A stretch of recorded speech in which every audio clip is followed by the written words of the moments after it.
প্রচলিত বহুল প্রতিষ্ঠিত কুসংস্কারগুলোর মধ্যে থেকে একটি হলো এটি, মেয়ের বাবার বাড়ি থেকে রমজান আসলে ইফতারের বিভিন্ন আইটেমের জন্য ছেলে, ছেলের মা, ছেলের বাবা, ছেলের গোষ্ঠী, ছেলের বিভিন্ন মহিলারা, ওই ফ্যামিলির তারা অপেক্ষায় থাকে।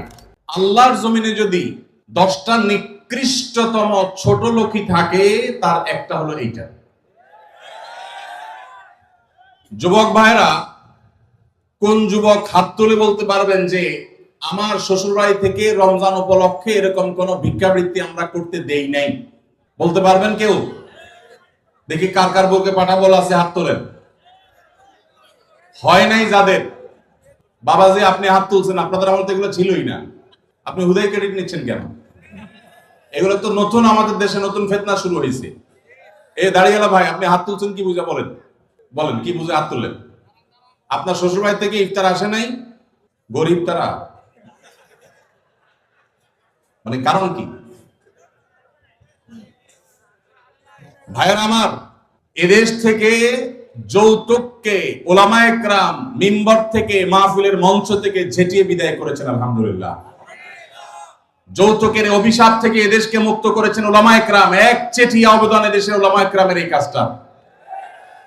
যৌতুক চলে গেলে কি হবে? ইফতারের নামে যৌতুক এখনো বাকি আছে, এইটা আমাদের দূর করতে হবে কি হবে না? অনেক যুবক আছে, তারা বলে যে আমার শ্বশুরবাড়ির লোকেরা খুশি মনে দেয়। ভালো করে শুনে রাখেন, 2 নাম্বারের অপর নাম হলো এখন খুশি মনে দেওয়া।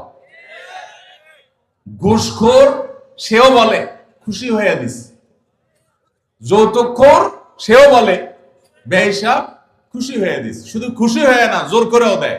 জোর করে দিবে না কি করবে? তার মেয়েটার শান্তি দরকার তার।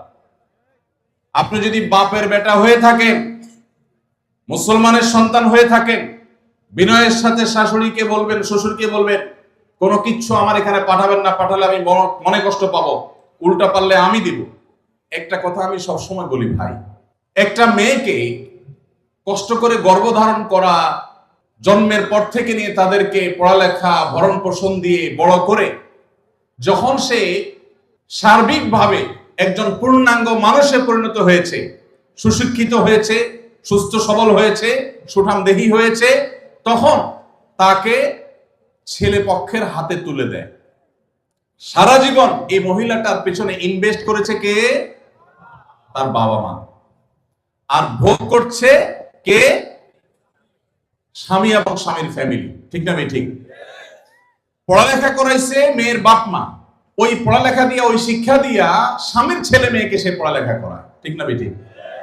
রান্না বাড়াটা শিখাইছে তার মা, ওই শিক্ষা দিয়ে রান্না বাড়া করে খাওয়ায় কারে?